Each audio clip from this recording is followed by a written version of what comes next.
Sí, Albiol, bon dia. És que només de començar ja parla de paròdia, de patètic. Deixi'm aclarir-li una cosa.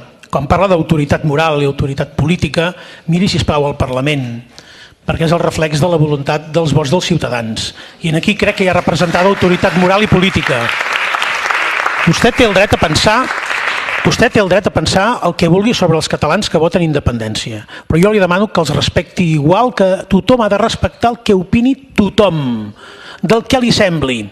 I el que hi ha reflectit aquí al Parlament de Catalunya, que per mi és vàlid i confio que per vostè també, és una imatge fidel al que és a la voluntat dels catalans i per tant des d'aquest punt de vista per mi té tota l'autoritat moral i política. Segona qüestió, vostè em fa una pregunta, no sé si la fa com a fiscal o la fa com a líder polític d'alguna cosa que considera patètica, però m'estranya molt el seu interès a conèixer detalls que no s'adscriurien en aquesta, diguem-ne, descripció d'una cosa que segons vostè és impossible i en canvi per altra banda vostè vol anar exactament al detall de saber si determinades urnes es faran pel referèndum. El podria preguntar per la factura de la llum.